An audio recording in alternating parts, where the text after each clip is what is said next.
Okay. There we go.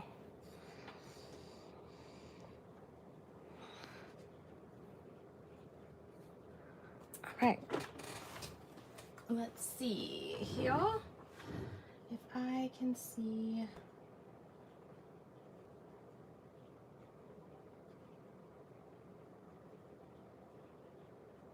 my stream.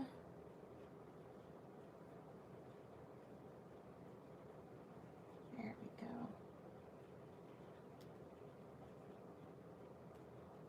Okay. I think we're going now. Yeah. Well, hey, Shelby. How are you?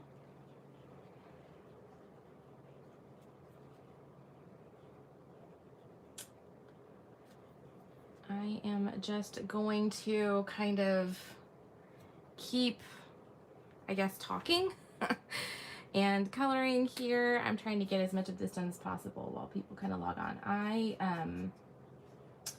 sent out a poll earlier to ask like what people wanted me to color on live, and they said to just kind of jazz up a color by number book. So that is what I'm doing. I'm coloring from Sachdeva's Halloween color by number book because I don't know, I feel like it's time to start pulling out the Halloween stuff. Are you coloring? Or what you doing, Shelby?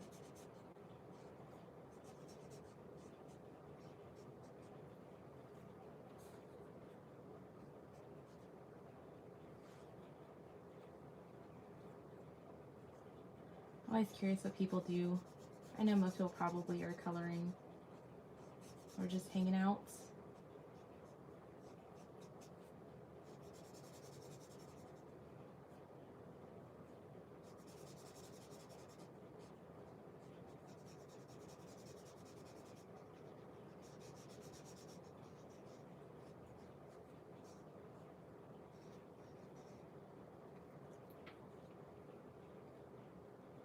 Oh, thank you, Shelby. That's very sweet. Hey, Michaela. I'm also off work today. You know, it's close to Labor Day weekend, and so I just told myself, I was like, you know what, I'm going to take Friday and Tuesday off of work, so I did. And my husband was going to take today off, and then he decided not to take today off, and so I was like, guess I can go live because I don't have my kids with me, which is so rare. That's why I was like, I figure I might as well go live because, you know, usually my kids are at home if I'm off because it's usually the weekend. So they're at school. So I was like, we're going to do a live today. Hello, Crafty Kelly 76. How are you? And just know my comments on the live stream and everything are like a few seconds behind. So if you comment, it'll be a little bit late for me.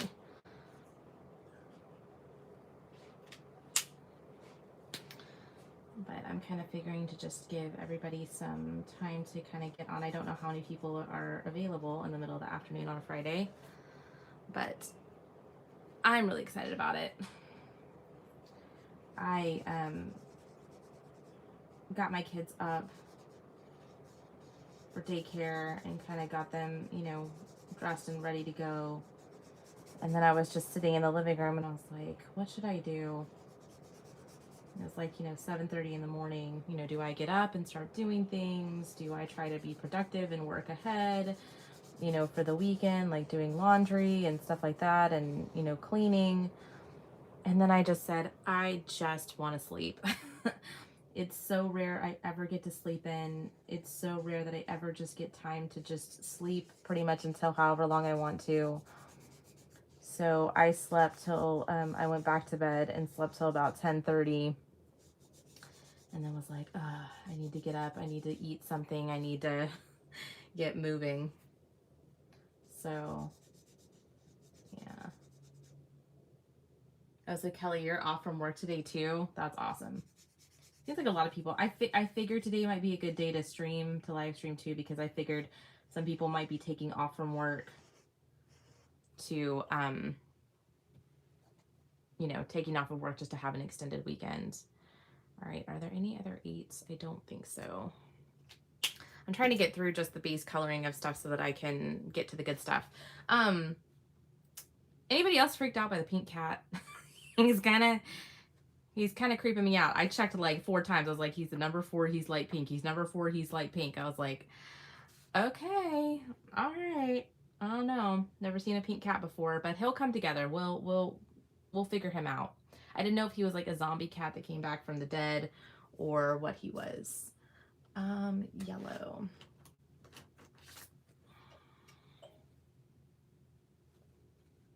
Yeah, I'm excited for the 4-day weekend too, Michaela. I desperately need it. Things have just gotten so busy. I don't know if most of you guys know, but I work at a hospital, and we kind of heard about the news that we're just overrun with COVID patients right now. And I specifically work for a children's hospital, and unfortunately, you know, this Delta variant is really heavily affecting kids, and so it's been very sad, and it just kind of wears on your heart watching these kids get sick. So, you know, and there's just a lot of work going on. So I just needed a break for a minute. And I try to always schedule some time off, you know, kind of to myself every month. Like, just take a day off here or there. Like, I don't really have, I'm not traveling anywhere. I'm not going anywhere. My PTO is kind of just sitting there. So I'm like, I might as well just, you know, do something fun. On the markers you're using, the fine part, does it splatter when you use them? Mine do, and it bugs me. I will say, okay, these are Cali Art markers. I don't know exactly, Kelly, which markers you use. I will say on some of my newer Cali Art, so I have 2 sets sitting in front of you right now. There's actually 2 sets right here. I have my original set and my backup set. I will say a couple of times I've opened the fine tip cap and it has splattered a little bit. So I'm kind of careful about that when I use a new marker. Sometimes I'll open it on the side. Caliarts are a little bit juicier, and I think depending upon how you store them too. Do you store them flat, like store the markers like this, or do you store them up or down? Because sometimes the ink can flow to one side or the other. That would be my only other suggestion, but it doesn't do that on a lot of the markers for me. It's only just a couple, like my red's done that on me before. Oh, hey, Michelle. How are you? Hi. Aw. Oh. Hi. Is it Dawn? Hi, Dawn. How are you? Thank you for joining. I appreciate it. Love you too. And yeah, I know Amazon. Oh my gosh. Yeah, this is the Sachdeva Halloween book. This was actually gifted to me by a subscriber, so I'm very appreciative of that. I'm doing the hashtag Sachdeva September, so I figured I would color another page from a Sachdeva book. So I thought, like, I was just in the Halloween spirit. I was kind of flipping through my books, and I was like, this seems to be the right one for me.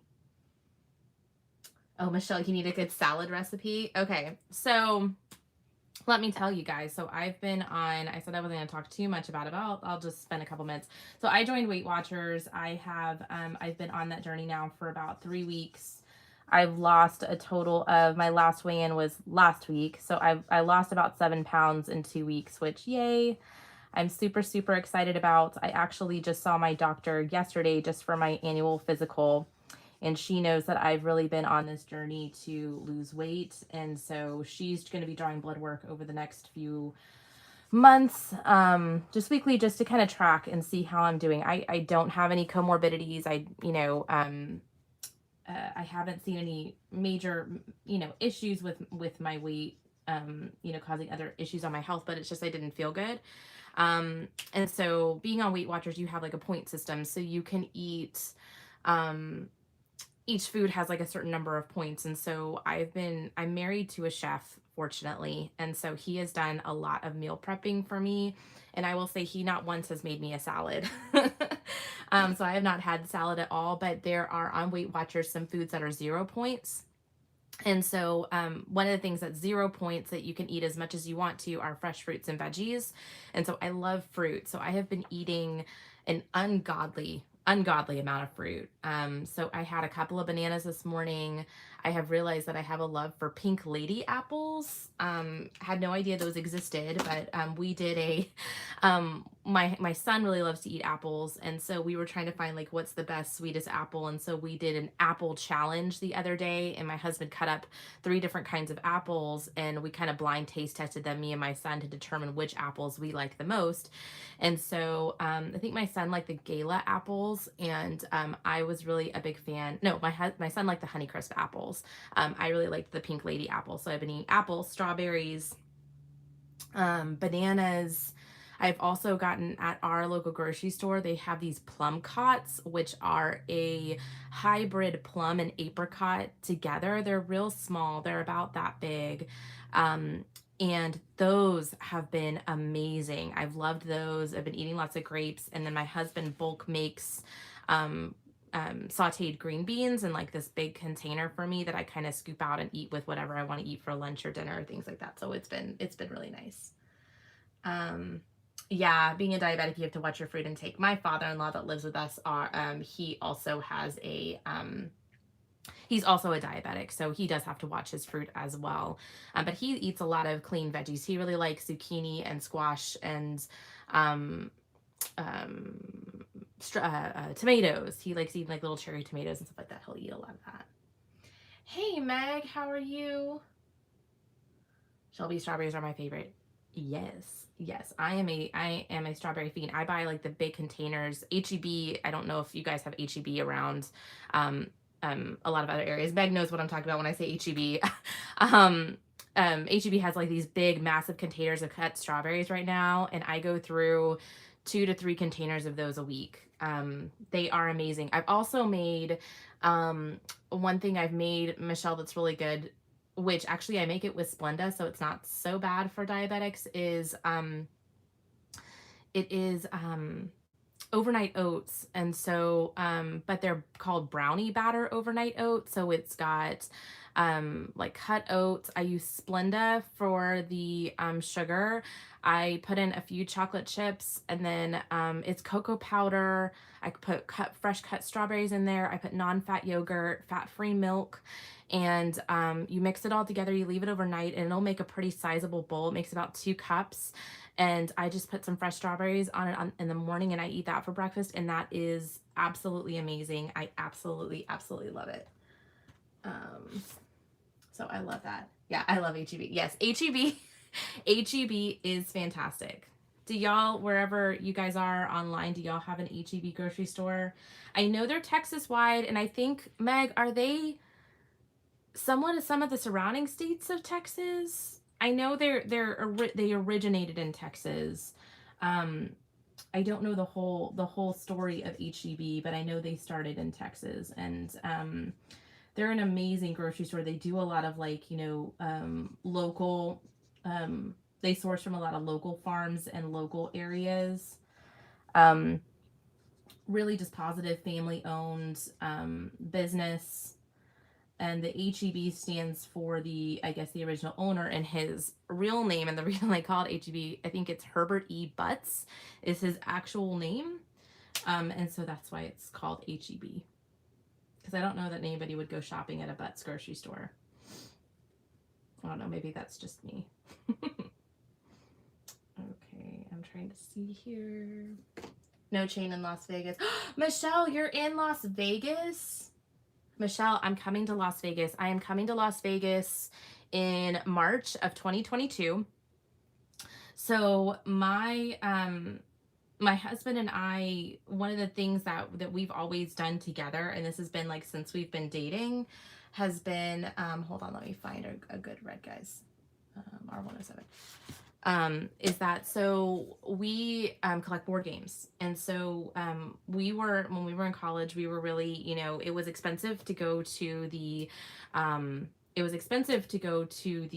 movies and things like that. And so being kind of poor college kids, my husband really kind of was like, hey, like kind of let's get into board games. And we had kind of a local store that sold board games. And so we would play board games almost every night with my brother and my now sister-in-law, who was my roommate in college. And we played board games. We loved it. We always had a ton of fun. Well, our board game collection grew.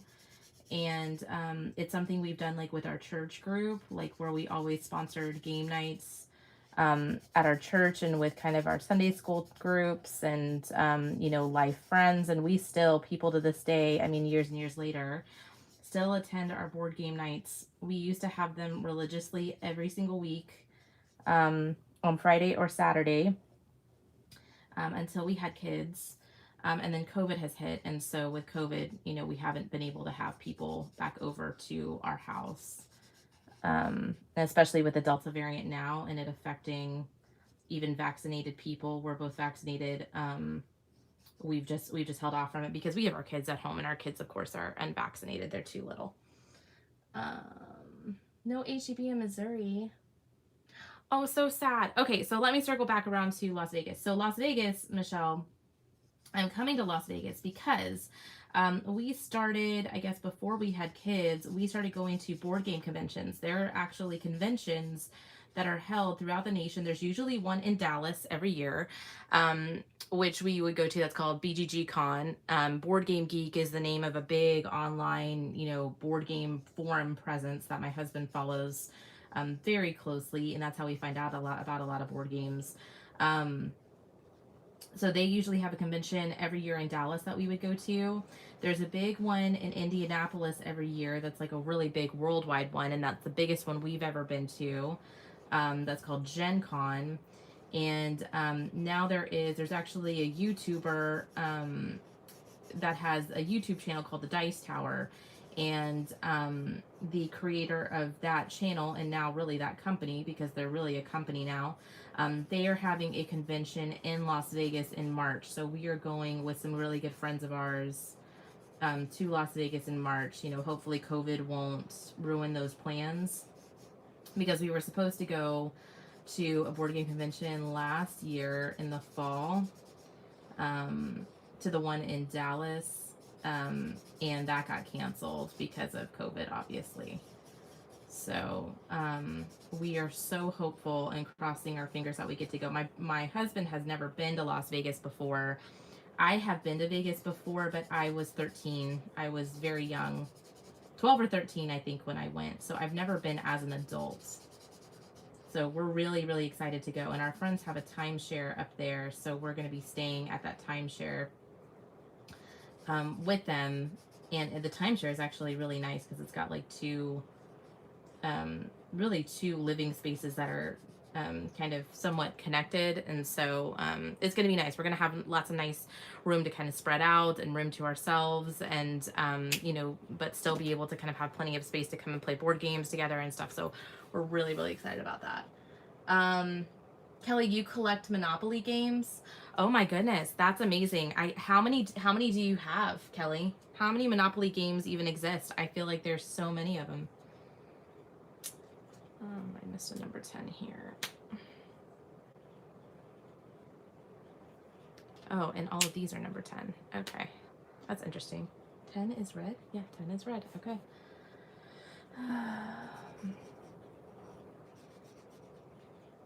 Yeah, sometimes with color by number, it's like I will question the colors. And sorry if you guys can hear that kind of like sound in the background. I had my air conditioner fixed, and I guess I didn't realize how bad our air conditioner was, like how bad it wasn't working, because now it is definitely blowing and it's audible on my videos. Kelly, you have close to 100 Monopoly games? That is amazing. Which one's your favorite, or do you have like a top two? So we have, for board games, our collection, we have about 200 board games. So it's like you wonder why I have problems storing my coloring books and stuff. It's because all of our bookshelf space is literally taken up by board games. There's a bookshelf behind me, but that one does mostly have books, but it still has some board games. We have about like 2 or 3 like big bookshelves downstairs that are filled with board games. And we've kind of dwindled down actually over the past year. We've sold some off because we were just running out of space and needed room for kid stuff. But that's phenomenal.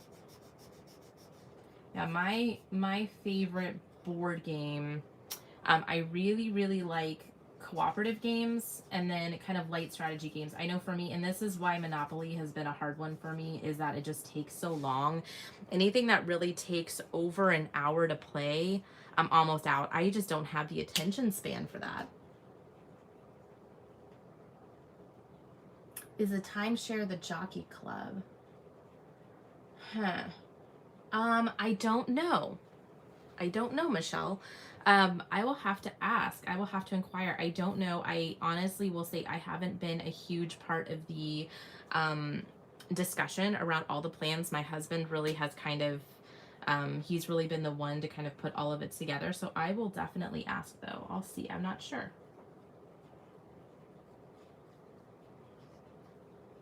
I know it has like, it's like the spaces are kind of side by side, but there's 2 living rooms, I think a bedroom and a bathroom, which is just extremely generic and probably not helpful to you. But yeah, I don't know if it's called the Jockey Club. I don't exactly know what it's called. And I think we're going to be going there early March because our wedding anniversary is March 14th, and I know it's not during our anniversary. So I'm kind of excited because there'll be it won't quite be spring break yet, unless people have spring break really early. 12 is purple. There is this purple that I have been loving in Cali Art now. This lavender blue, this R913. Do I have any other purples in here? Is this the only purple? This is the only purple he uses in this one. So is this number 12? This is number 12. Sorry, I'm really trying to pay attention because I'm like, I don't want to miss anything. Oh, your parents' wedding anniversary is March 14th? That's funny. It's Pi Day. It's Pi Day. We did that somewhat intentionally. Our like dating anniversary was always like March 10th or something. And so we picked the date that was closest to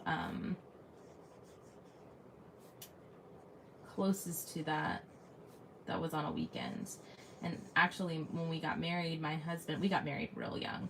My husband was in college at the time, and so we also needed to pick a date that he was on spring break. So we picked March 14th, and then didn't really think about the fact that it's everybody's spring break around that time. Oh, Meg, yours is March 13th? Wow. Meg, how long have you been married? Curious. If you don't mind sharing. I have been married for 12 years. My husband and I got married when I was 21. So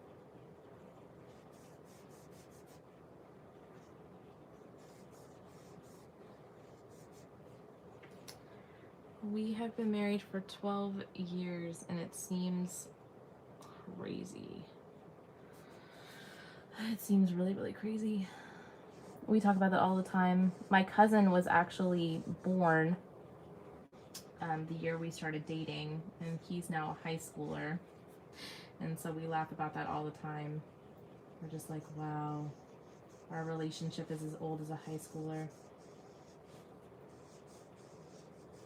But we were babies when we got married, but we feel like, for us, we feel like we've kind of grown up together. I know getting married that young isn't for everybody, but for us it worked really well. We just found each other, and we've been together ever since. 12. 13 is going to be next. Let's see. Hi, Terry Lynn. How are you? Oh, Meg, you've been married for 6 years. Well, congratulations. That's wonderful. That's really wonderful. Well, for everybody, how many people do we have now? We have 10 people. So there's 10 people on. So just to kind of reorient everybody, I'm coloring from Halloween Color by Number by Sachin Sachdeva. This is for Sachdeva September, my hashtag, and I am, I put a poll out on YouTube to I kind of made a decision last minute to go live. And so I put a poll out there and kind of asked, well, what did people want me to color from? And kind of jazzing up a color by number book was what you wanted to see. So this is what I'm going to show you. So I'm basing all of this in alcohol marker. I'm just using my Cali Art markers, and then I will be going in with my ever so trusty Crayola crayons and doing some shading, and then I'll probably maybe do some other little accent details as I kind of see how long the video is and kind of navigate my way through this. Light blue is 13. All of his stuff is in really, really weird color order. This is one of his condensed color palettes, but this is like a 20 color palette. I've seen a 17 color palette. This one has 20. So number 13 is light blue. So let's figure out what light blue I want to use. 20 something. Maybe 203. What color is that light blue? 203. Yeah, 203 is a good one. 203 or 204, whichever one I find first. Let's see, here's 204. Can I find 203 quickly?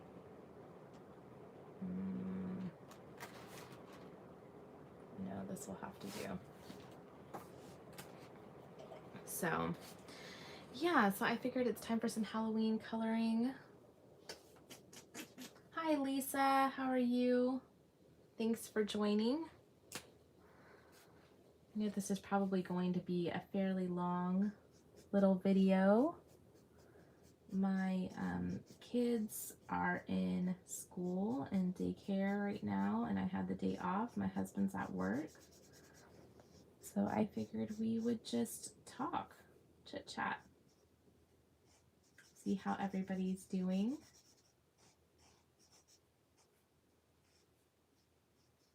I hope everybody's staying safe.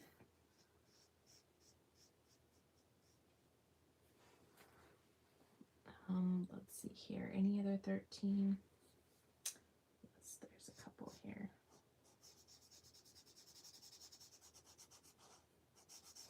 I have not filmed my completed pages yet. That is what I plan on doing right after I finish this page. I will film my completed pages and have that up soon, because I know everybody really looks for that video. And I think I've completed close to 50 pages this month, which is just still a lot. It kind of amazes me sometimes how many pages I complete, but a lot of the pages and stuff I did were smaller, weren't really big. There were some that I literally just this month just straight colored. This month was just really, really busy. I think every month I say that, but it's like every month I keep anticipating the next month, like, oh, well, maybe we'll slow down a little bit. And no. There's always something going on, whether it's at work or it's at home. You know, either there's just a lot of activities or whatever. It just doesn't really seem to ever slow down. Okay, I think 15 is next. Dark blue. Oh, what does dark blue look like? Dark blue really looks like that. So that's going to be my 118, I think. Is that 118? I think it's 118. Let's see. Sorry, guys. I thought like, oh, well, I've got a Sachin Sachdeva book. I will, yeah, 118. 016 wouldn't be bad either if I have it. I may be out of 016.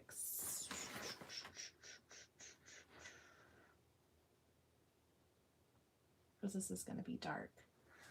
I always try to choose something slightly lighter if I'm going to be shading. 016. But I mean, I can live with it too. It's not a deal breaker. Let's do 114.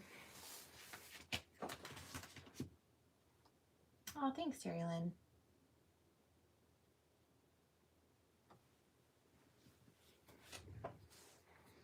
Alrighty, okay, 15 dark blue. Okay, so I'm going to use B114 for this. Does anybody else have this book? Anybody else colored in this one? This was actually, this is an older release. This one came out last year. And I think there's like, I'm pretty sure either, I think Prachi, his wife, came out with another one. I think there are 2 Halloween books that they released in the same year. So I don't know if they have any more planned for this year.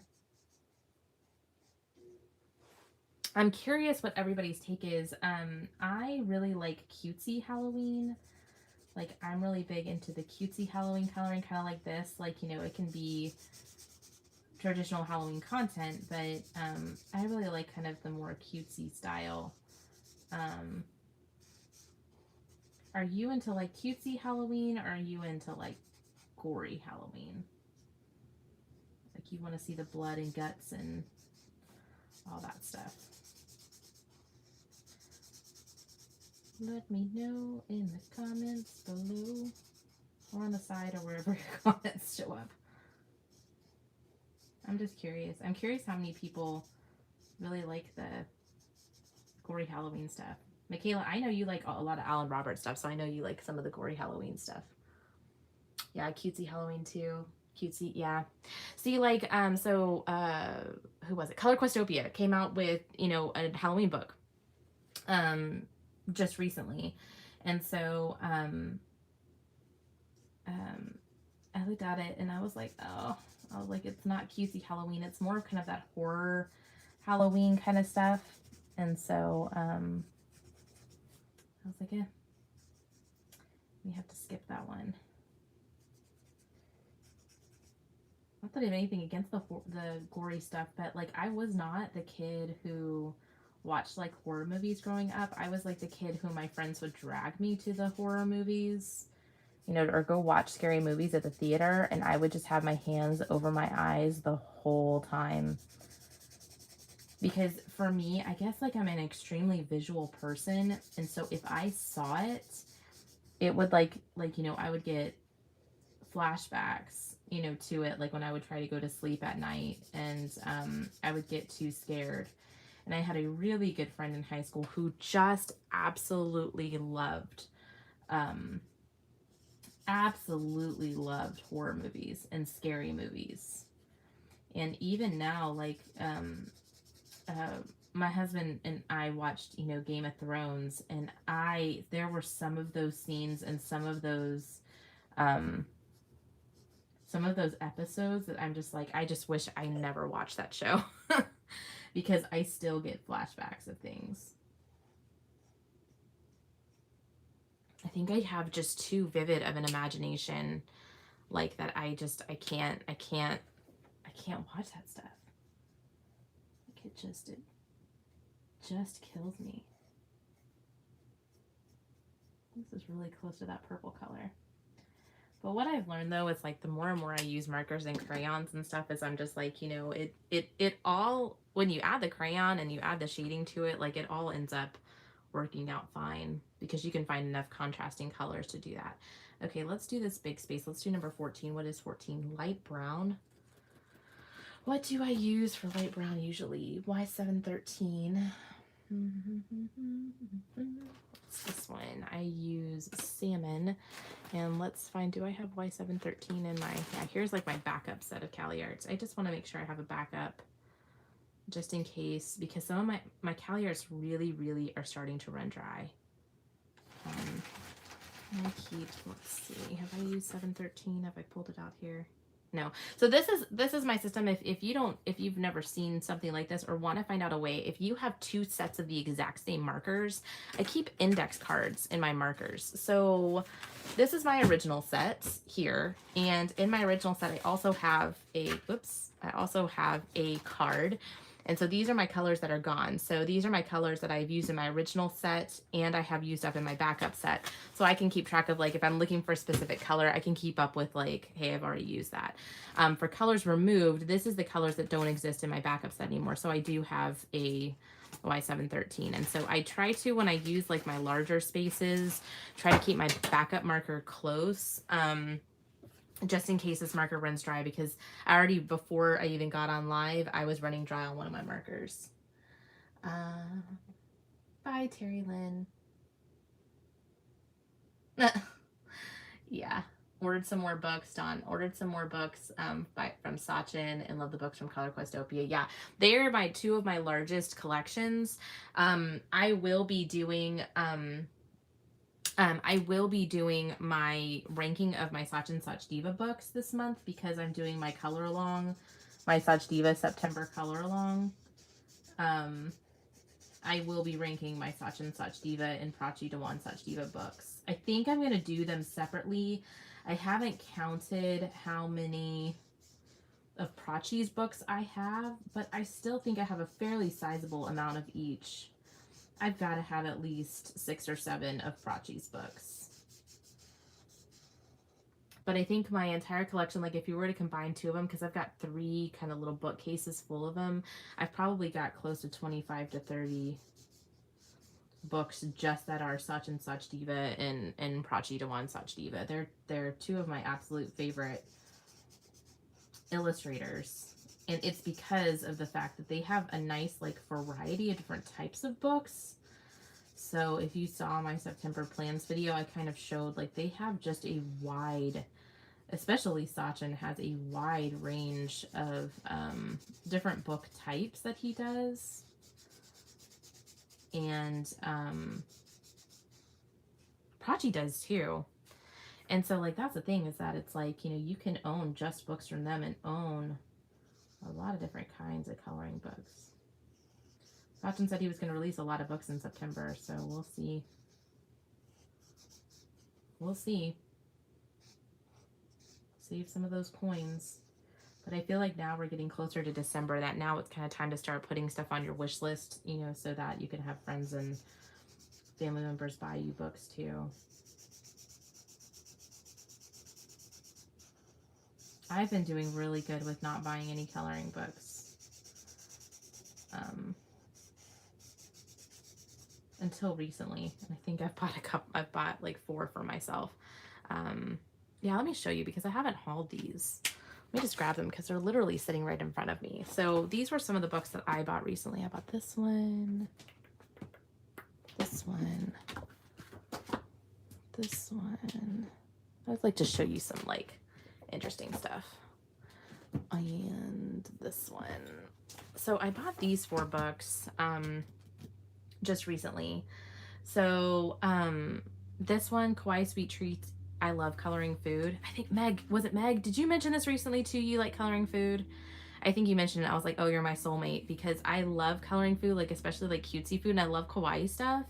And so I bought this book, and I just thought it had some really, really cute, like cutesy, fun, you know, food images and stuff. And so I was like, man, this is like an alcohol marker, glitter gel pen, just dream, this book. So I bought this one. I don't know if it has an illustrator listed. It just says copyright by Mazzy Books.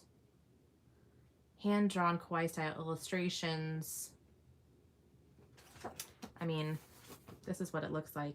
Mazzy Books. I thought it was really cute. I thought it had a lot of really cute images in there. And then I bought this one. I've seen some people coloring out of this one. I love this chibi style book. And I forget, is this one from Alice Brockmeyer? Yeah. So Alice Brockmeyer has quite a series of different books of chibi style books. And this is like, I think the second one. Yes, here's what I found. Oops, Siri. Calm down, Siri. Okay, so I think this is the second one from Alice Brockmeyer. But like, look at the images on the back. I thought those were so cute. And so it's kind of an easier chibi style. And I just thought it was really, really cute. Like that mermaid. Oh, so cute. So there's this one. This one's real thin, and it's not there's no duplicates in this one, and I don't think there's any in that Sweet Treats one either. And then I got Fall Friends by Deborah Muller, and so I had seen this one. I really love Deborah's style, and so I have a summertime book from her, and so I figured I would probably get the fall one so that I could color some fall images. So really like that. I really like how she does the hair on her girls and stuff, and these just call for a lot of really bright, colorful colors. So got that one. And then I got another large print book. This one I had seen some people color out of, like in just crayons and stuff. So this is a big boy. This is a big daddy. But it's got a lot of really, really simple images. Honestly, when I got it, I somewhat regretted it. And I was like, this is getting close to a little too simple for me. But there are times that I want something really simple, or I just want to practice like backgrounds. Again, like I have a tendency to be drawn to some of the easier coloring books to do tutorials and stuff on. And so I'm really planning on sticking to my 100 Easy Designs by Coloring Book Cafe and my Easy Coloring Book by Jade Summer to do a lot of my like tutorials and stuff. But I felt still it was nice to have this one to practice, and it's really cute. Like the images in it are really cute. It's just really basic, but sometimes too, there's like, I have like 20 minutes to color and I can just pull this out, and this is, you know, really, really easy. So, I thought that one was good, or, you know, it's like if my kids want to color with me or something, I can have them do that. So that's all done. So let's, that was like kind of like a little mini haul for you. Also, one thing that I hauled recently that has become like an absolute favorite for me, because you won't see any of this really until my haul for next month, is I did buy an electric eraser. You'll see me pull this out when I start working on the crayon work. So this is the AFMAT electric eraser. It has like, it comes in some different sizes of erasers that you can put in it. And I've been using this a ton. You can actually erase crayon, and so if I go outside the lines or something like that, I can just use that and clean it up real fast. And you know, if you use colored pencils, you probably already have an electric eraser, but I have been using mine just a ton.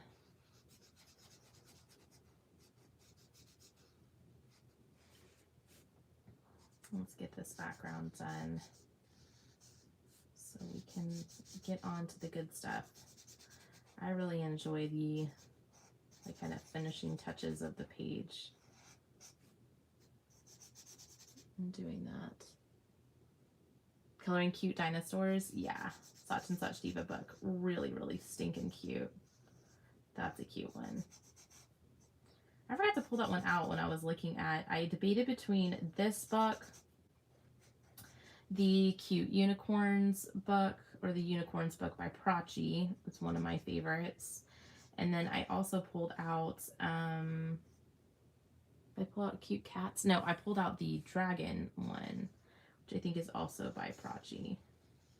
And then I decided, I was like, you know what? I just want to do Halloween. And I hadn't colored in this book yet, and so I was like, I want to do a Halloween page. When I started coloring, I started in like August, September. I don't think I had any Halloween books. Like I don't think any of my Halloween books that I have now are from last year. I actually don't think I have a lot of Halloween books. This honestly might be my only Halloween book. No, that's not true. I got Little Witches from Sun Life Drawing, but I got that for Christmas last year. So I didn't own any Halloween books during the time of Halloween. And so this really truly is my very first and only Halloween book.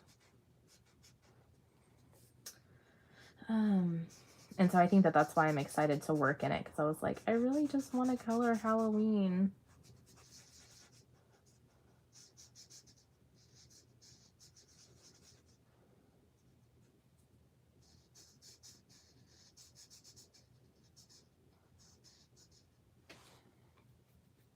Okay. Gosh, I feel like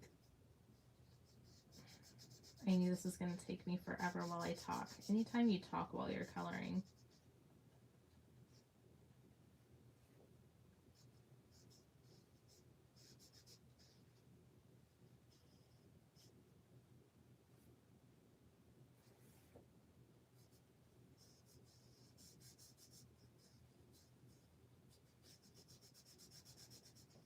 Have you guys thought about Halloween yet? Do you dress up? Do you have like a costume, or do you do the whole thing? Go to the Halloween parties and stuff? Curious.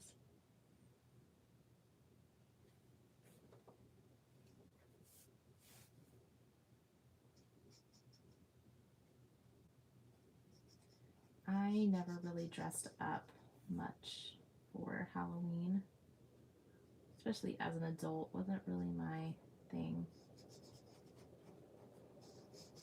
Halloween's never really been like a favorite holiday of mine. It's just kind of okay.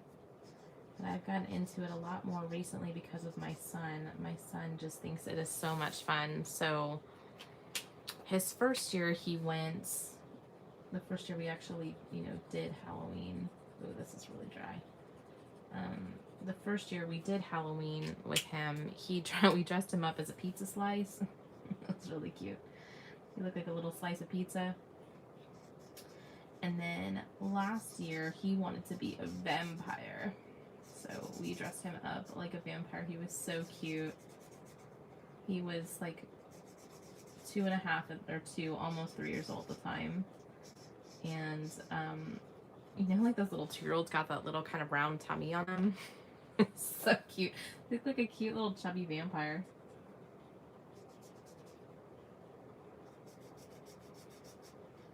And this year he has said, now we haven't ordered anything because my son has a tendency to change his mind on what he wants. But he has said that he wants to be a construction worker. So we are going to do that. He actually already has, he has a little box of, pretend play, little costume items. Because for Christmas, he wanted costumes to be a construction worker, a police officer, and a fireman. So that's what we bought him. And so we have a little tub that has all those little, pretend play stuff in there. And so I figure if he still wants to be a construction worker, we've at least already got his costume and stuff, which makes it really easy.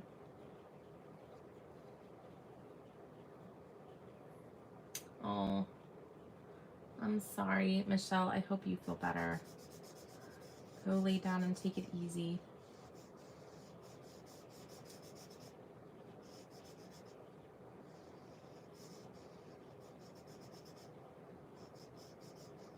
Sometimes too, I feel like I am, my body is, I'm getting to the point now that I'm in my 30s. It's like, I feel like my body just sometimes doesn't do what I want it to do anymore.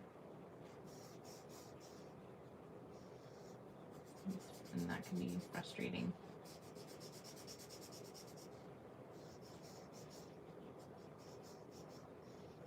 But yeah, we didn't get to do last year because of COVID. We didn't get to do the whole Halloween experience like we had hoped. But what we did was we did, I hosted my nieces and nephews over at our house. And so we had some different Halloween activities. So we took my parents, who were the grandparents, obviously, of all of the kids. And I got rolls of toilet paper, and they got to do a contest to dress them up like mummies. And then I did a cookie decorating contest, where they got to decorate Halloween cookies. And then I had little goodie bags for them. I literally went to Dollar Tree and just found some cute Halloween goodie bags and just kind of filled them with some special treats, toys and candy, and just some fun stuff. And they got to take their cookies home. And I do think we let them go to our neighbor's house to go pick up candy because they were wearing masks. And so I just let them go to the neighbor's house real quick and go get some candy from our neighbors. And that was about it last year. But they still had a really good time, which for me, I think it's like for kids, it's just making a memory and just making it special. And my son still talks about that day and how much fun that was. And so I was happy that I got to do that and got to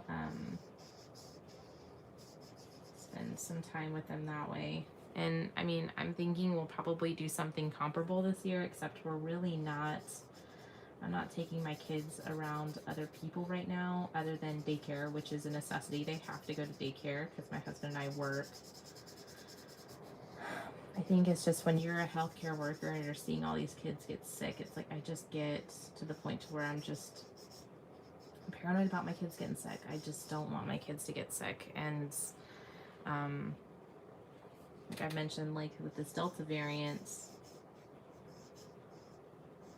even though you're vaccinated, you can still get it. And so that is a really, really scary thought, because for me, like, well, we'd probably be fine and we would probably survive it. And the, you know, vaccine does offer you some protection, and most people hospitalized aren't vaccinated. I've seen some people who are vaccinated that get hospitalized. I've, you know, witnessed some scary things. And so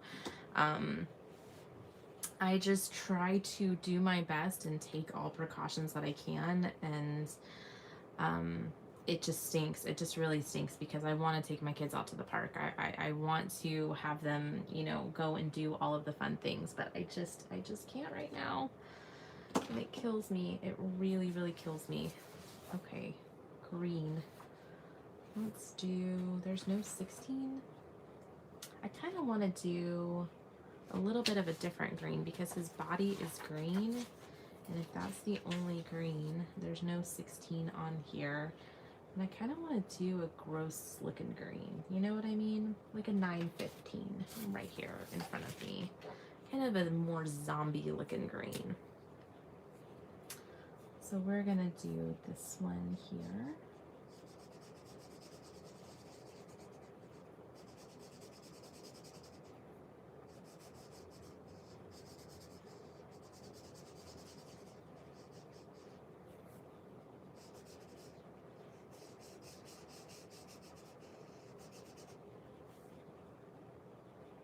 How many kids do I have and how old, Kelly? My kids are, I have 2 children. I have Ryder, who is my oldest. My son, he is 3, almost 4. He'll be 4 in November. He's a fun little guy. And then I have a daughter. I have Emma, and Emma is a year old. She'll be 14 months this month. 14 or 15 months. She was born in June, July, August, September. So she'll be 15 months this month. She is 14 months already. So I'm very, very busy. I always joke with my husband, you know, we both get home before we go pick up our kids. And I come home really, I'm kind of like the picker-upper. So I pick up the kids from school. My husband drops them off in the morning. And so I always joke with my husband, we get home and I'm like, okay, you ready to start your second shift? Because that's what it feels like. Like literally, I feel like we start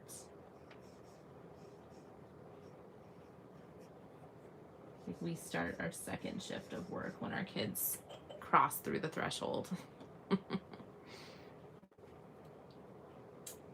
Where in the US do you live? I live in the UK. Oh, Dawn, you live in the UK. That's cool. So I live in the US. I live in Texas. I live in the Houston, Texas area. So I live in the suburbs of Texas, kind of south of Houston. So it's hot. Dawn, what time is it over there? It's gotta be early or late. I don't know. I'm not really good with time. Late, I guess. In the UK, because you're east of me, or way west of me, however you want to think it. Yeah, it's got to be really unbelievably late or early in the morning, I would think.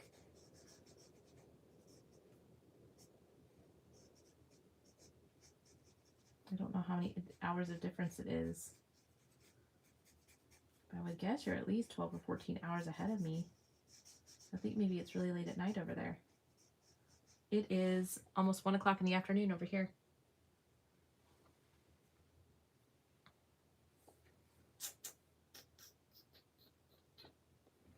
Oh, we're so close with the alcohol marker. So close to being done, which is good. Let me get to the good stuff. Yeah, I have a really, really sweet family. I'm very fortunate with where I live too. I live extremely close to my family. My parents are literally about 10 minutes away from where I live. I grew up in this area. I grew up in Houston. So did my husband. And so we both are really tied. We both have a lot of ties down here, which is really nice. I will tell you though, I am majorly feeling sad for our neighbors in New Orleans. Gosh, they have had a rough go of it. We are really, really close to New Orleans and Houston. Well, I say really, really close. We're about 10 hours away. I think you're 8 to 10 hour drive from Houston to New Orleans, but they're the closest major city just east of Houston. And they were just pummeled by a hurricane. And so we are taking some patients from some of their hospitals and stuff who have had capacity problems or challenges with electricity and water and stuff like that. And when a hurricane hit New Orleans a long time ago, Houston's always jumped in to help out. And so I love New Orleans. It is really a fun, just really, really fun city.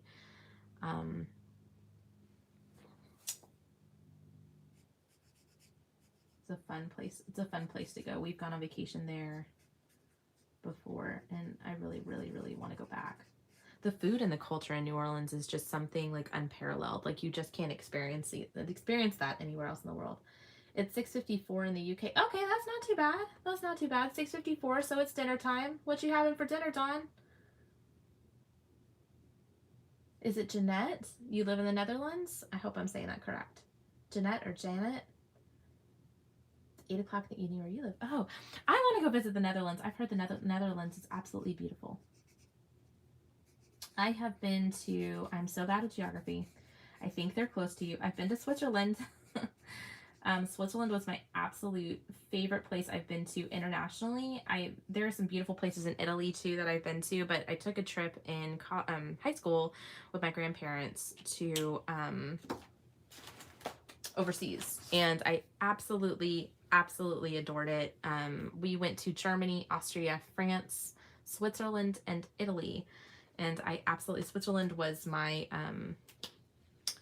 favorite destiny that I really want to go back to. So we saw the Matterhorn and things like that. We went there in the summertime. It was just idyllic. It was absolutely beautiful. I think they're close up there. Or Jeanette is probably like, nope, not close at all. Lauren, me and geography also don't get along. Okay, and then 20 is my last one, which is black. Haha. Okay, we are almost done with this, and then we can move on to the good stuff.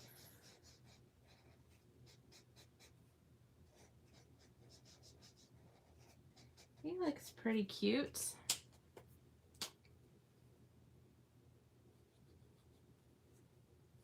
So there is a, ooh, this is almost dried out. Let's pull out. Fortunately, I have like a million blacks. Yeah, my Caliarts are about a year old now. And these were, I mean, I use these almost on almost all of my pictures. I mean, I have other sets of markers and stuff that I use too, but Calyards, either their brush or their regular art markers, are the best.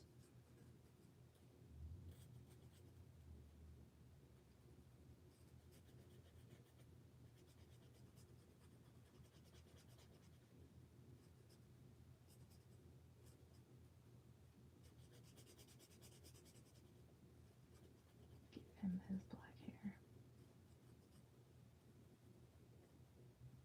Yeah, a lot of my Calyards are starting to run dry. I had heard Danielle had mentioned that they were supposed to be coming out with like a larger set of Calyards, like a 200 set, and I've been like waiting for that. I haven't seen it yet. But yeah, I've dipped into quite a few of my backup set of Calyards, but I also have the brush set of Calyards too, which can also serve as somewhat of a backup to these.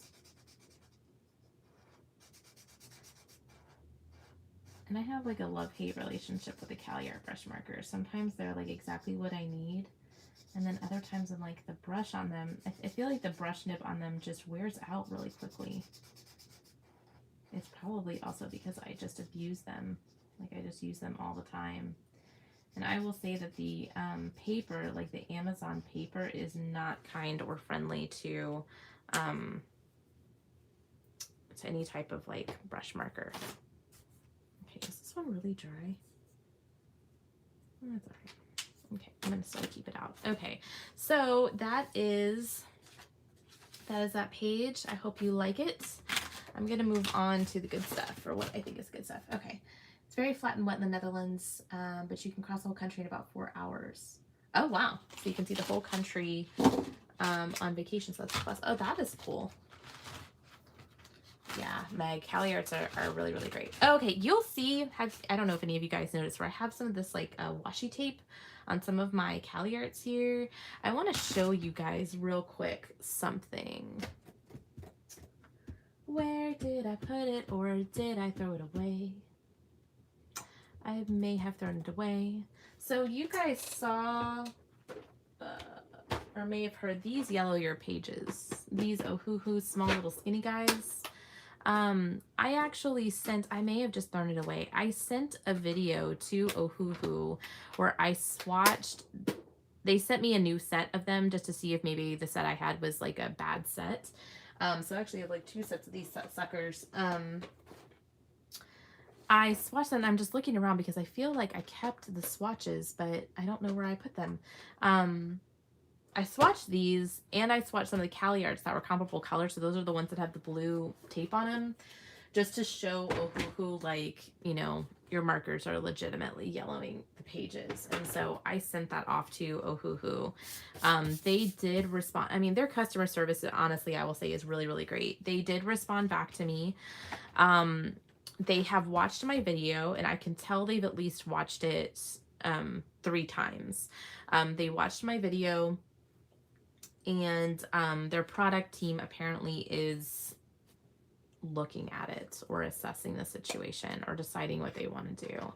I don't know. I feel like I've done about everything that I can to kind of just prove to them that their markers are yellowing the pages, but we will see. We'll see what they say. Okay, let's do, I always do my colorless blender first if I want to do any of that work.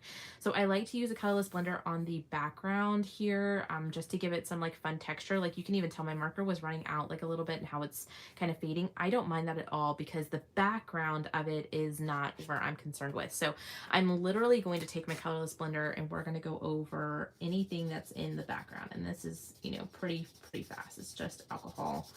I don't have to be extremely like precise about it. I literally just want the pigment to start to model a little bit and look a little bit splotchy so it can look legitimately like almost like a fading wallpaper.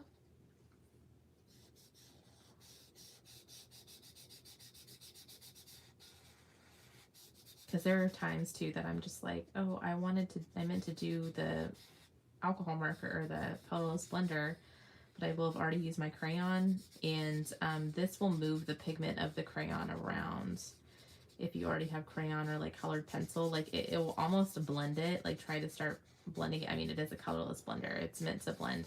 I have tried to use these to blend crayons and it doesn't work that well.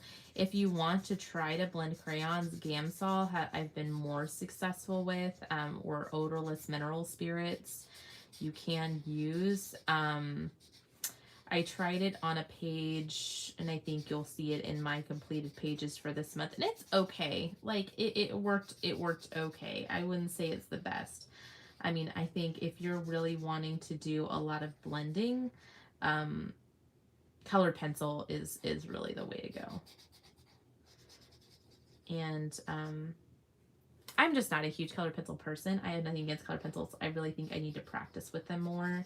But honestly, I think I could probably do some good pencil work if I really tried. It's just, for me, it's with colored pencil is that it's very time consuming. Like, you have to be extremely patient with it, and I'm not patient enough. I really want something kind of fast and quick. And so crayon for me is like the way to go. It's like I can make a very nice looking page with just crayons and alcohol markers. I feel like crayons are fun. Like, they're just fun to color with. So my crayons have just become that key tool for me. And it's fun because it's like I see some of you guys also just buying crayons and stuff recently and posting about it in your haul videos, all my little color tubers who are on here.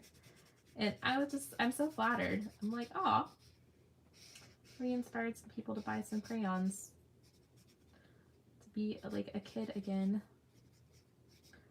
So my crayons though are starting to get a little stubby. I may have to buy a new set soon.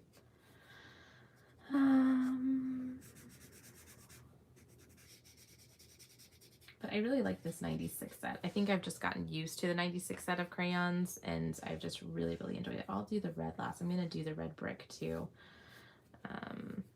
as well. But you see that kind of like more modeled look, and you see how it looks a little bit more even. Like, I really like that for a page like this. I think it's just, it adds something to the page. Oops, I forgot the head of the spider that I need to color. Y'all didn't say anything to me. Come on. Speaking of spiders, so my son was a ring bearer in a wedding last weekend. Really good friends of ours who've literally been engaged for I think about 3 or 4 years. Finally got married this past weekend, and they adore my son, and he got to be the ring bearer. Well, at the wedding was just absolutely beautiful. It was outside, so it was very hot. But it was they got married outside, and they have these like big bushes that surround the wedding venue. And out there was the most gigantic spider with the most gigantic spider web. I mean, that spider, I kid you guys not, it was about this big, like about the size of a large apple. That was out there. And it definitely wasn't a tarantula. They said it was a banana spider, and banana spiders are somewhat common in Texas. They are harmless. They are non-venomous, but they can get very large. We had a banana spider that lived in our front yard for quite a while that kept building a large web by one of our trees. And we left him there for a long time, but I think our lawn guys eventually either got into its web or something, and so the banana spider's gone now. But really beautiful spider. Big spider. I mean, scary looking, horribly terrifying spider. But if you know anything about banana spiders, you know that they're completely harmless. They don't harm humans. They're just big and terrifying looking, because they can get really big, really big. And they don't live very long either, is the thing. I don't think banana spiders have a long life, like 6 to 8 weeks or something like that, and then they die. I think they die when they give birth to their babies.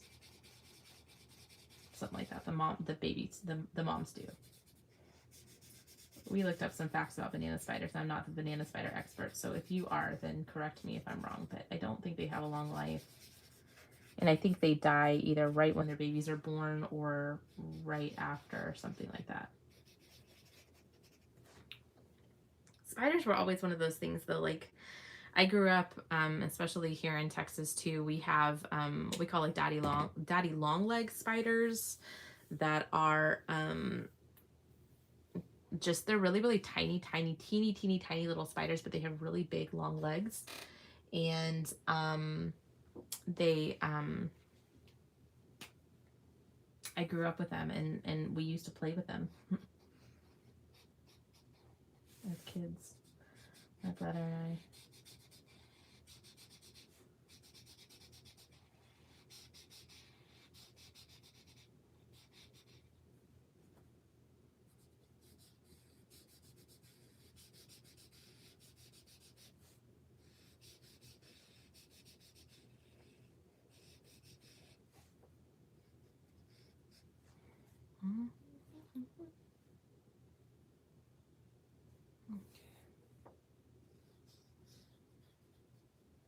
You guys are very quiet today. You must be coloring.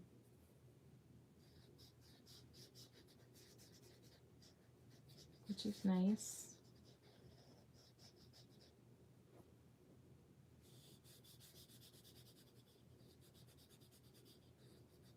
You guys can just sit and relax and color.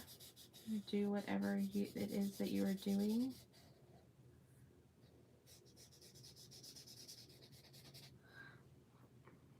I need to get that color this blender out because this one is starting to run a little bit dry. Nope.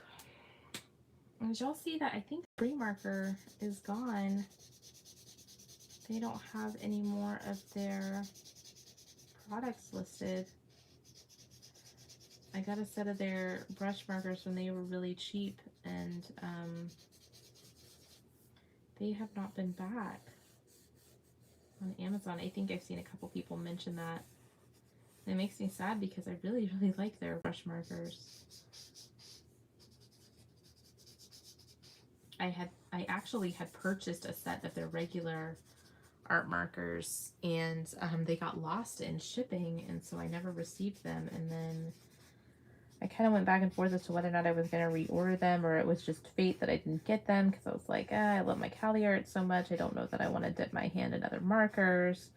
And then by the time I decided, like, no, I'm going to go ahead and do it, I'm going to go ahead and get them, they're just such a good price right now, they were gone.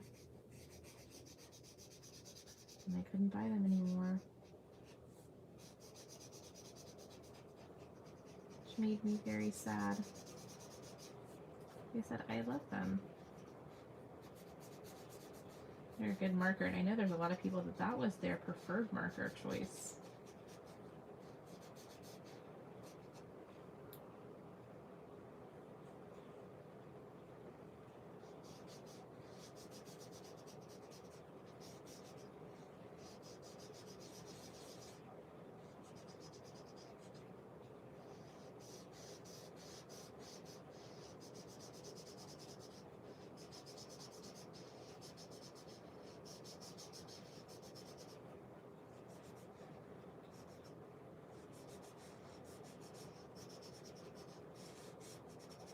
Okay. All right, so that is done. Okay, so crayons next. Crayons. Okay. Just trying to make sure I am still recording. So I usually do the background first, and then I kind of move my way forward. So let's go ahead and do brown outlining. Oof. Okay, I'm going to use the color Sepia. Let me sharpen this guy a little bit. Let me see if this brown is brown enough, and let me get my electric, oops, whoa, my electric eraser. No, that is not dark enough. So sometimes I have to just use black, my black crayon. Oops, and I meant to do to color the head of that spider.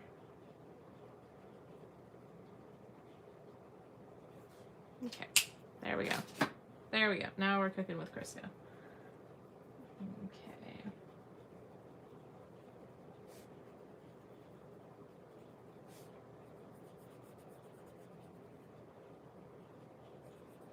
So on these, if you ever want to use crayon or shade like at all, want to use marker or something to like outline, I used to do where I would outline the shape, and you see these like little squiggly lines that kind of run continuously through. I used to also kind of like cross it off here. I don't do that anymore because I think that it looks a little cut off sometimes. So I just follow the lines of the actual object, if that makes sense. So I won't put shading here or shading here. I'll run it just all the way down the length of like this little wall pole thing here. And I'll cut it off at the floor here so that it doesn't provide too many lines through the actual object, if that makes sense. Talking about this like I know what I'm doing. Just telling you my technique, what I do now.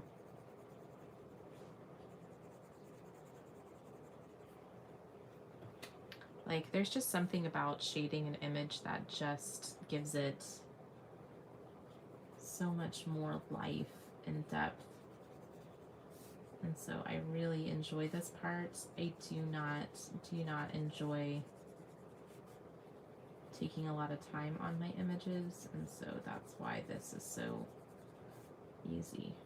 I started doing this with Prismacolor pencils in some books a little while back, and I just decided I just didn't.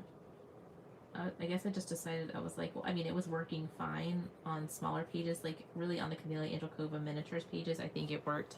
The Prismacolors worked really well, but then when I would try it, you know, on larger pages, you know, pages kind of like this and stuff like that, it just took so long. I really wasn't enjoying it.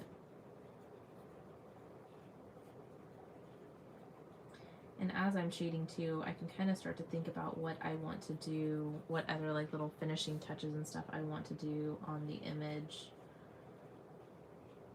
Like, I think what I want to do is use, because this is water, I may use my Jelly Roll Glaze. But sometimes too, just doing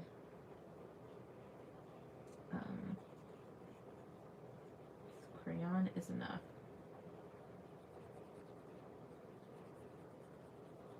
Jelly Roll Glaze were like my go-to for so long, but you know, I will say with the Jelly Roll Glaze, I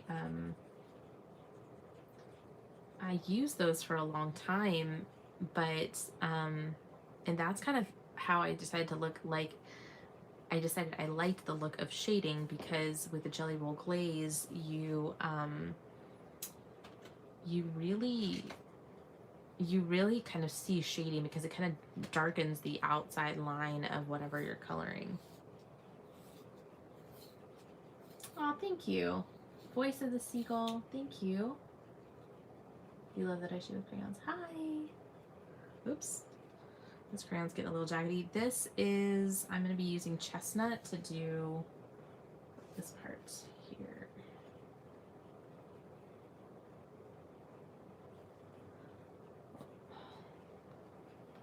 Crayon's crumbling a little bit. I've also thought about using different types of crayons and trying some other crayons. I've watched some reviews of some other crayons, like even like the Neocolor ones. Neocolor ones don't come in a very big range of color, but honestly, it's kind of like if it's not broken, don't fix it kind of thing. I'm afraid to get stuck or hooked on another, you know, another crayon brand or something that's either, you know, expensive or you know, not widely available. And that's why I like coloring with these, because it literally is so inexpensive. Like this box of 96 crayons that I use and abuse, I think you can get it for like $5 at Walmart. And I don't know why crayons are so expensive on Amazon. So, like, you know, I went to kind of like link crayons and stuff for a while, and I went to buy crayons one time on Amazon. I really want to get the Colors of the World set. I'll probably do that while I'm off either today or sometime this weekend or something soon. I really want to get the Colors of the World crayons because they have some really nice deep browns in there that I think that I can use. You know, and also to do some shading on some more shading like on skin and stuff. But gosh, like, I mean, Amazon, either it's not available or when the crayons are available, you have to buy them in like sets of 5. I don't know if it's just because they're just so cheap, they're not worth, you know, shipping. But sometimes people have mentioned they buy their crayons on Amazon, and I'm like, gosh, you pay 3 to 4 times the price to get them on Amazon. Like, it's just cheaper to just get them at Walmart. So I really just buy them from Walmart or Target. I mean, Target has them real cheap too. They're so inexpensive. So it's like, yeah, it's like I'm not even gonna hesitate. Like, once I start running out of colors or my colors start kind of like dwindling down, I'm just gonna go buy another set. I mean, they're cheap.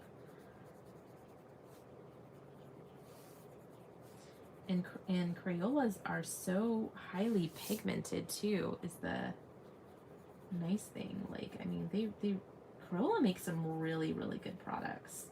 My Crayola Super Tips are still, I have the full Tombow set, the full set of Tombows, and I still color more with my I color more with my Crayola Super Tips than I do. Oh yeah, Meg said I got them at Target for $1.99. Yeah, like $1.99, like it's so cheap. My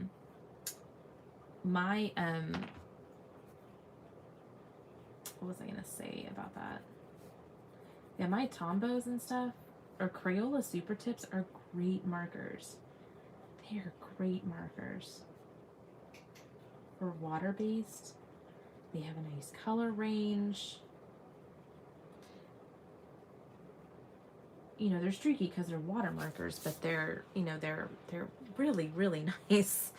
They're really, really nice markers. So I think I'm gonna go ahead and use black on that t-shirt too.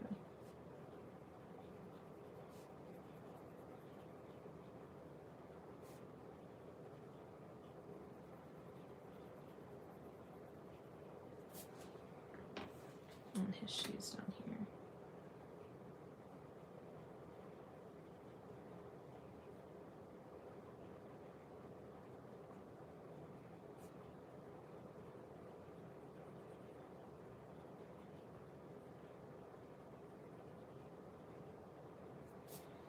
Okay, nice. Okay. Okay, let's do the red. Maroon is one of my favorite colors to do to outline the red in. This is brick red. Is this gonna be dark enough? No. That's the thing. It's like I wish Crayola would come out with like a super dark selection of crayons. Maroon. Yeah.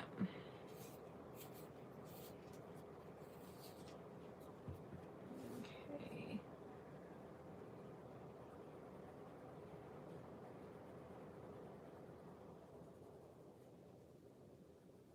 And just follow the lines. The one thing I've learned, I guess, about when I've kind of done some of my research about other crayons that are more expensive is so wax crayons, for the most part, no matter what brand you go with, other than the Neo colors, are pretty pretty inexpensive, I think, just because of what they're made out of. And they're really for the most part marketed towards children. But like professional crayons and things like Neo colors and stuff, the review that I watched, they're less crumbly. I will say these they crumble a lot. So they're a little bit messy, but I mean, I don't really mind it.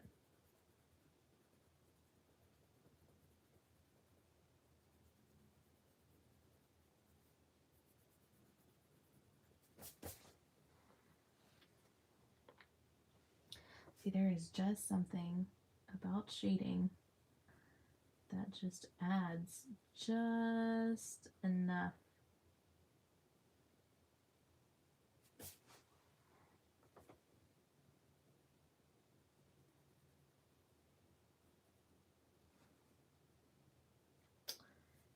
has just enough something to the page.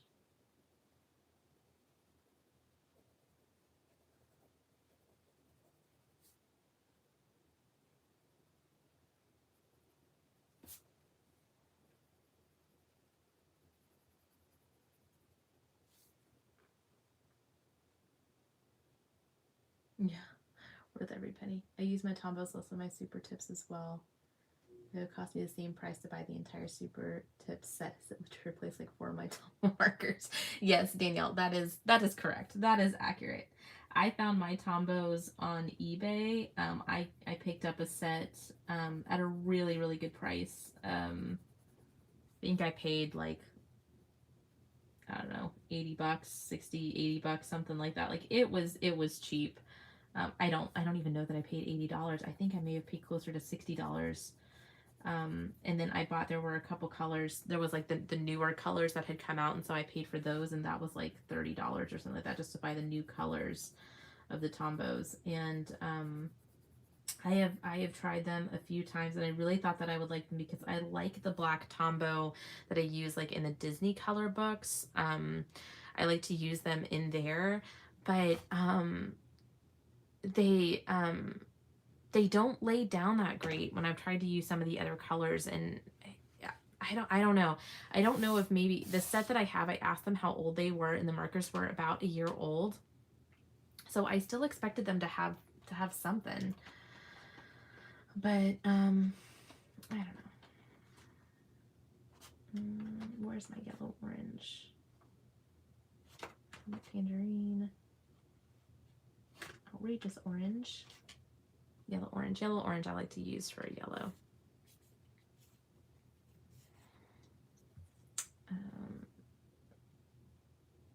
I've been using these crayons so often now that I'm getting used to the color names and what color combinations I like. So I like to use maroon for red pretty consistently. I like to use yellow orange for yellow pretty consistently. I like black I use on all of my darker colors. And then the other stuff, it might just vary. And I will vary it from page to page, kind of like what I use.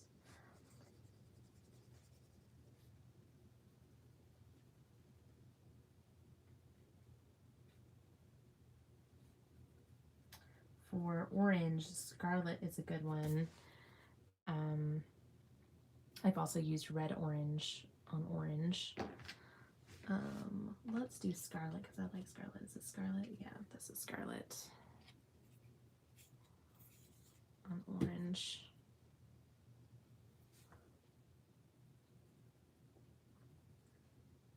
Yeah, Scarlet's got a nice red undertone to it.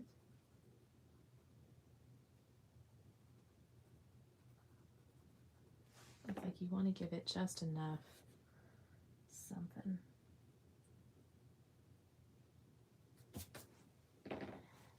Okay, this pink cat, I'm still gotta figure out. I may use a brown color on the cat, like a brownish red. I mean, almost this. That actually, this is chestnut. This might be a good color for it. I'm going to put that one kind of aside. I'm going to assess how I want to do the cat because the cat is freaking me out a little bit. I'm just a little bit thrown off by the cat. I don't know. Okay, is this dark enough? Yeah. I'm going to use orange for this yellow orange color that I used for number 2 on this pumpkin.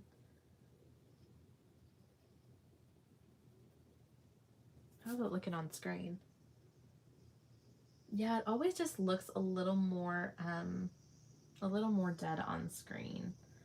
In person, you can just really tell the contrast in colors, but I always feel like it washes out on screen.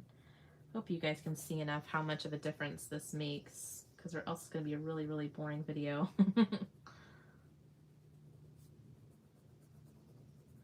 Yeah, Sachin and Prachi's books are absolutely adorable.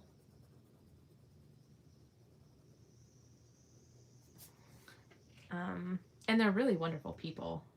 They really are. They really are. Sachin's always been extremely engaging and supportive. I have always really enjoyed working with him.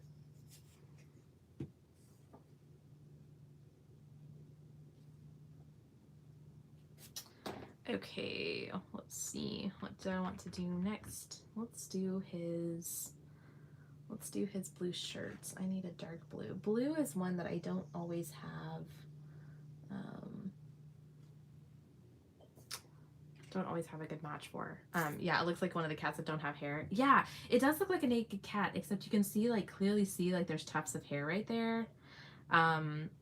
So I don't know. Yeah, yeah. It's a funny looking cat.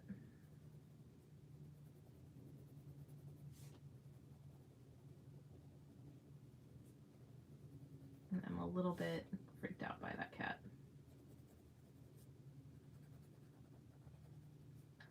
It's like, Sachin, I'm with you on the rest of this, but the pink cat is a little bit creepy. I guess that's probably what he's going for in a Halloween book. It's like a zombie cat.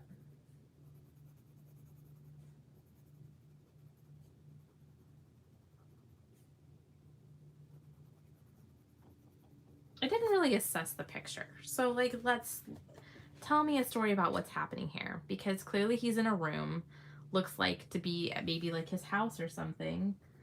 You know, is his house in a tomb or something somewhere? Because he's got pictures hanging up of like an explosion. He's got a picture of himself or a family member up there. And he's got a cat, but then he's also going trick-or-treating, looks like. I mean, he's got his bucket and everything ready. Like he's ready to go. He's ready to go get him some candy. A little bit odd, but you know, it's all right. Okay, that blue there. Let's do like a brighter blue. Yeah, the cat has some crazy eyes. Yeah. Hi, Thomas. Hey, Debbie. Trying to say hi to some people who have walked in. Yeah, the cat has some crazy eyes too. Like, that cat is... There's something happening with that cat. There's some things happening. The cat has a story. I guess is what I'll say.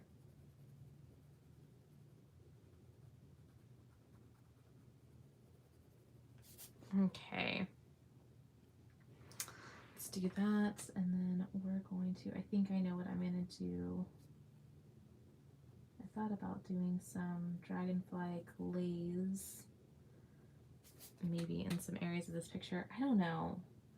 More and more I've just kind of been like just do the crayon and some Posca pen, and I've just liked the look of that too. So we'll see.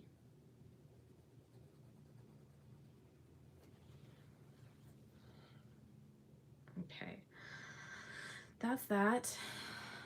Oh, let's see, did I get his shirt up here?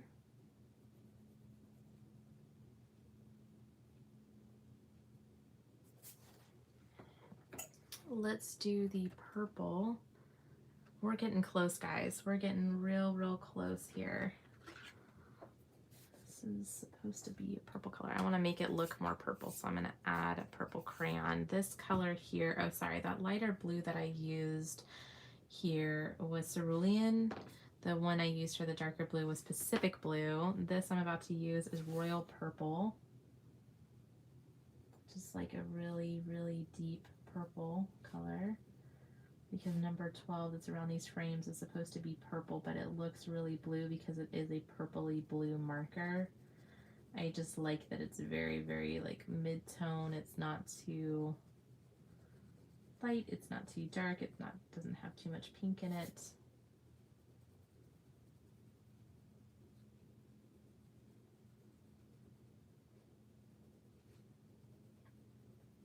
And so when you add the purple crayon, it makes the marker look more purple and less blue. Hope you can see that. Yeah, that looks nice. That looks nice.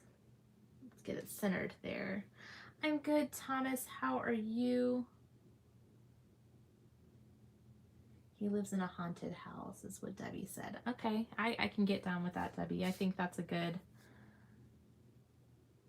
that's a fair assessment, that he lives in a haunted house. And I mean, he's probably ready for Halloween all year. He can go out, not get the crazy people looking at him.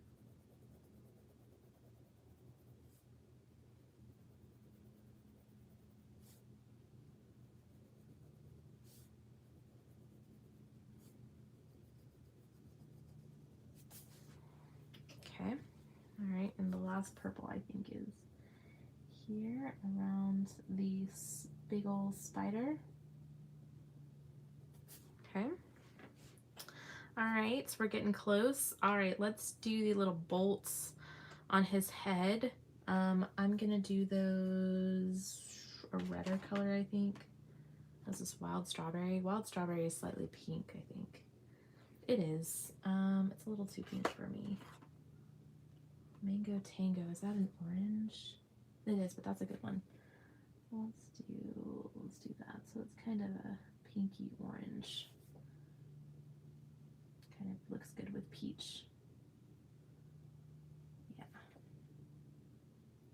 I was kind of surprised the little bolts coming out of his head weren't gray, but you know, it is what it is. Okay, and then I think I'm going to take a bright green. This one literally is green. And I think that's what I'm going to do for his skin.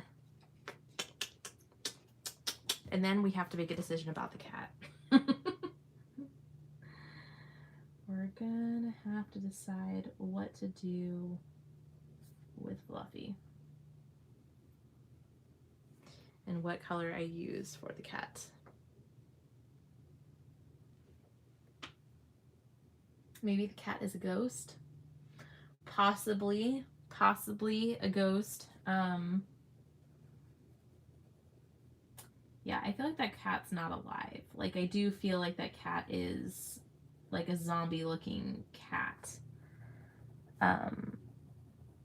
But you know, like this zombie here has like the, you know, traditional holes in the pants, nuts in the, you know, bolts in the nuts and bolts in the skull, and you know, all of that. Like the cat doesn't have any of that.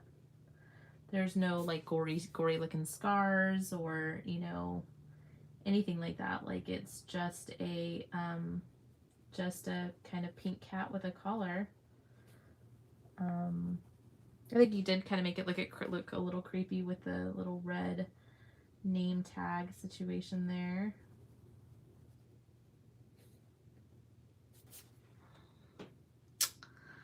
Yeah. And I'm gonna call it and say that the zombie in the picture is a relative and not a self-portrait, because the shirt neckline is slightly different, and the there's no scar on the forehead like this guy.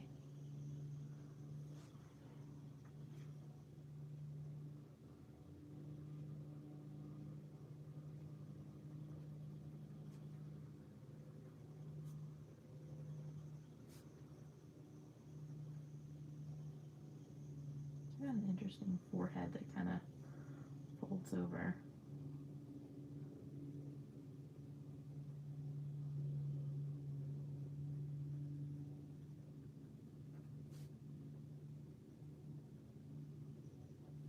He looks like a nice enough guy. The look on his face is a little bit like, you know, hey, does this look okay for me to go trick-or-treating in? Idea. I think I am going to go in with some yellow orange, and I'm going to just create a little bit of a depth in his eyes a little bit more to give him some contrast there. Okay, the time has come with the cat. Have to decide what to use the cat. I hate using electric erasers because it makes a hole in the cage I'm coloring. I think you meant page I'm coloring. Yeah. This one at least is the AFMAT. I have not had that problem at all. I use a really light hand with it, and it has not ripped up my pages.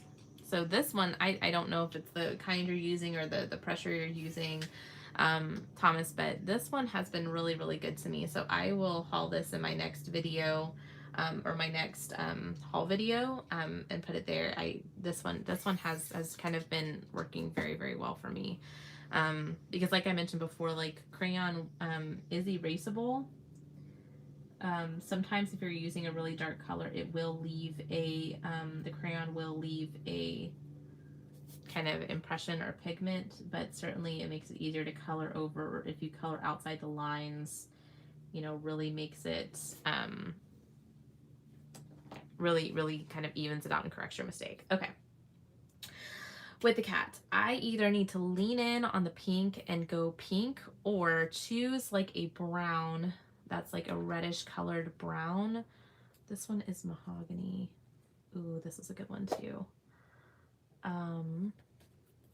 Or I can use one that has a little bit more of an orange undertone. No, no. I think it's either that, or if I go pink, this is like a deeper pink salmon. Do I go for the brown or do I lean in on the pink? I'm nervous. I'm nervous, but it's like he really wanted it to be, he really wanted that cat to be stinking pink. I think the right answer is to lean in on the pink. I'm nervous.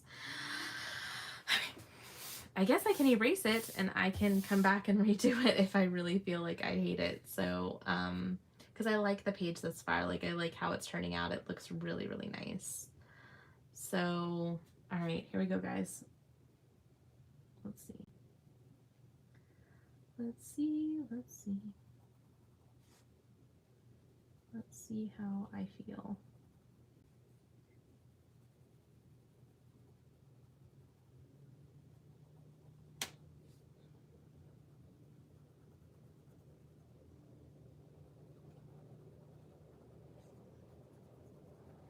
And I swear, I checked like 4 times. I was like, 4 is light pink, 4 is light pink, 4 is light pink, and 4, your witness, is light pink. You like the color I painted my fingernails. Thank you. This is from, I don't know if you watch, oh my gosh, what's her name? Simply Nail Logical, Christine. She's a YouTuber, and she has a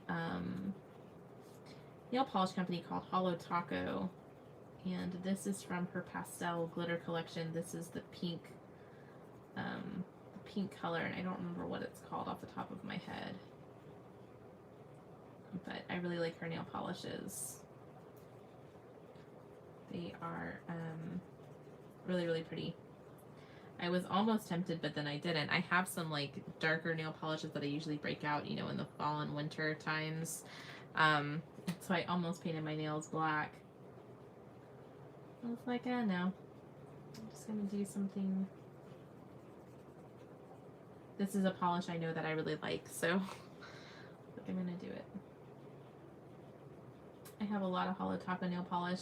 Danielle, Danny Buttons, and I always talk about when a new collection of hers is coming out, because she's also a huge fan. I have actually recognized, you know, she always has her nails done too. I always recognize her nail polishes, and I was like, ah, that's one of Christine's, isn't it? She really likes her nail polishes as well. My entire adult life, I usually always have my nails polished. There are times you'll see me without polished nails, and it's just because I'm in between and haven't had time to polish my nails again. I used to get my nails done, like go to the salon and get them professionally done every week. But after I had kids, that was just impossible, so I don't do that anymore. Okay, and the pink that I used for that was salmon. I think I mentioned that, but I don't know. Okay, so this is the page with the crayon. What do you guys think? I like it. I think it looks really, really good. I did not do his skin up here. And then I think the last thing that I'm going to do before we log off today, because we're a solid almost 2 hours into this live, is to do just some white pen details, or some white acrylic paint details.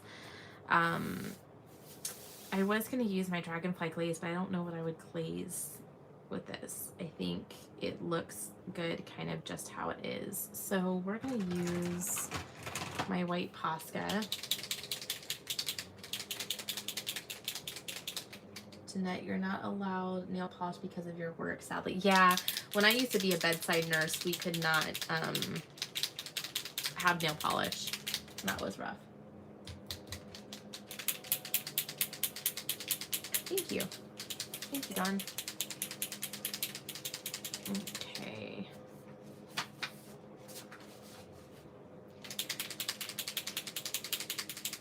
These Posca pens, you really, really have to shake up well. I was never a lover of Posca.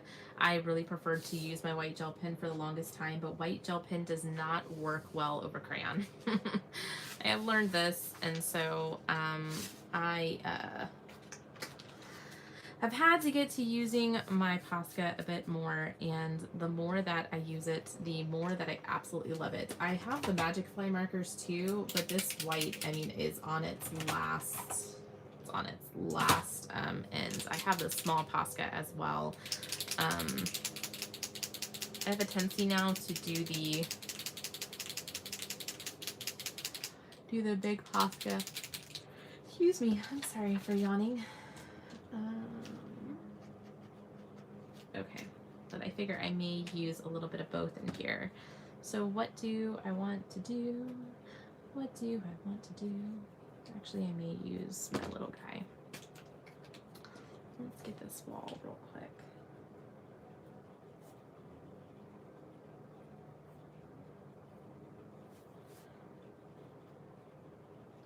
There is never a rhyme or reason as to why I do the Posca where I do or how I do it.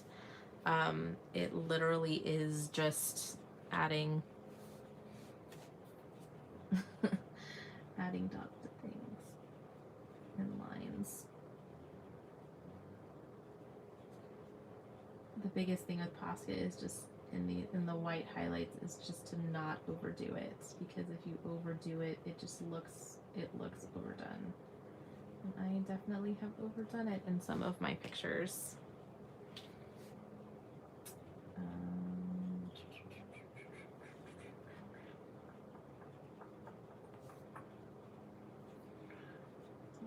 I want to add anything to the hair here.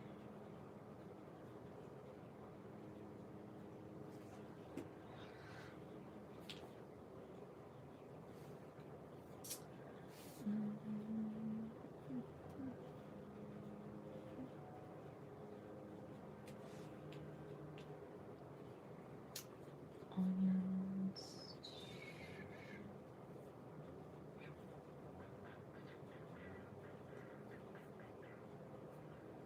I feel like there needs to be some definition in his hair a little bit so you can see it. And some definite little dots along his scar. Usually try to put something by the nose. The little tufts of his shirt.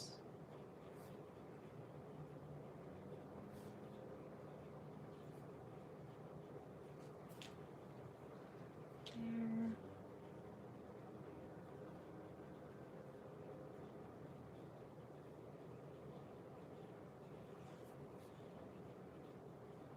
Make his shirt look a little more torn.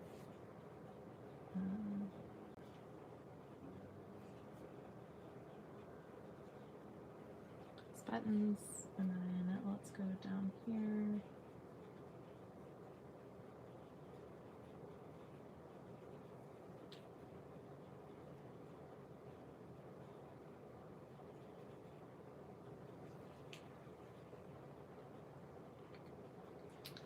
I feel like this always makes a nice difference in some of the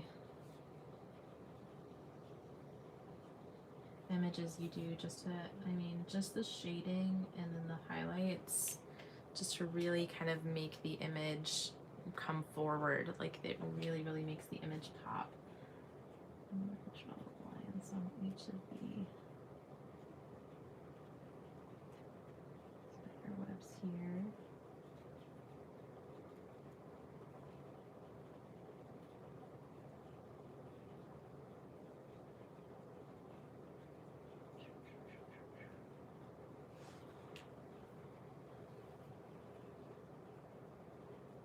Oh, you're welcome, Danielle.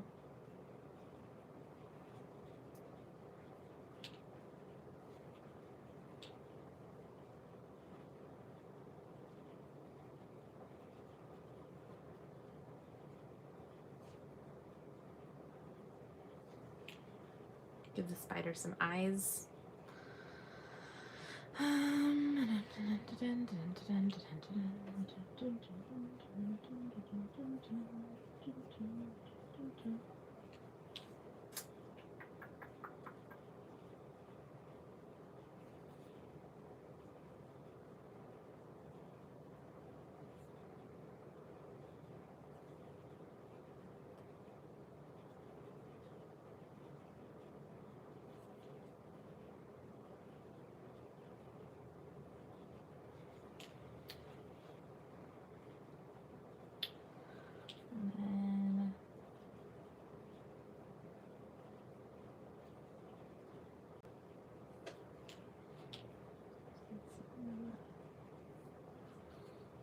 Tears in his pants down here. Okay. And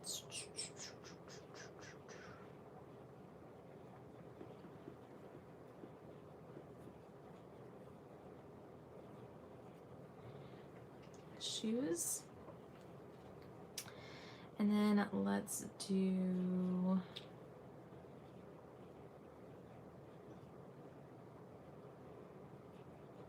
I don't know what to do about these carvings of the pumpkin. Let's outline them in white.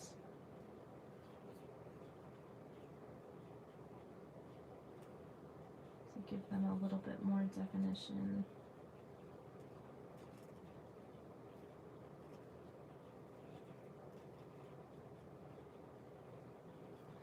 How's that? Okay? That's okay, I guess.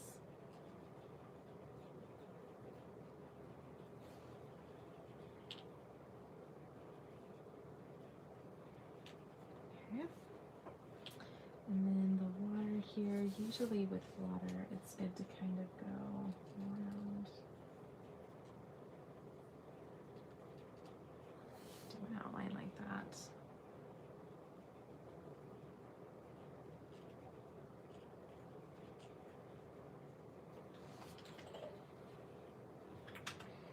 And then let's do this spider web here.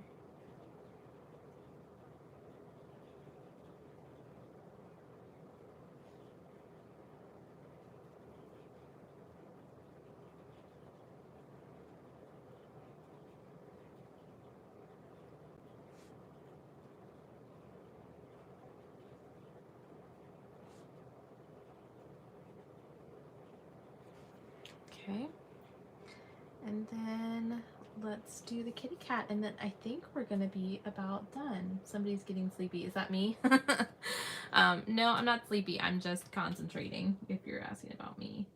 I got to sleep in today, which was awesome. I did yawn once, though, during the video, so, you know.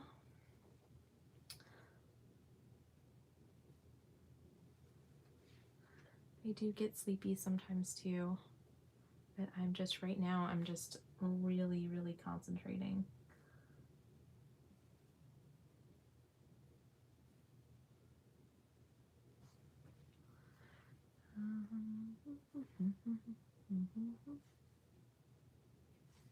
Okay, and then the tail.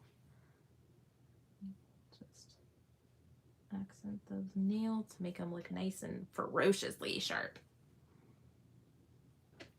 Okay. All right. I think if I do more, it's like I'm so tempted. I want to do more. I think if I do a lot more though, I'm going to start regretting it. This is where it's like sometimes I just have to go, Lauren, step away from the coloring page. Step away. Step away.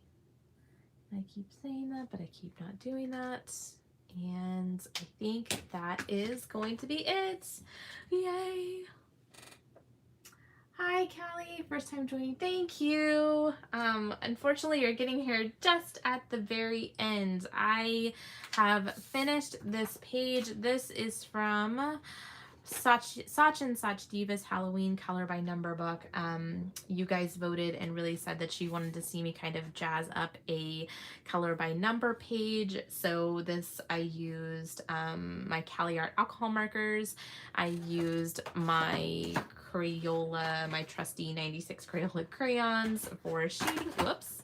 Shading, and then I used my I used the small Posca pen this time. This is the 0.7 millimeter Posca. This one I also use a lot, but I didn't use on this page. This is the 2.5. So thank you guys so much for joining me on this. I hope you liked this. It was good to really get to sit and chat with you for a few minutes because I really don't get very often to do that. So thank you guys for joining and for coming and seeing me.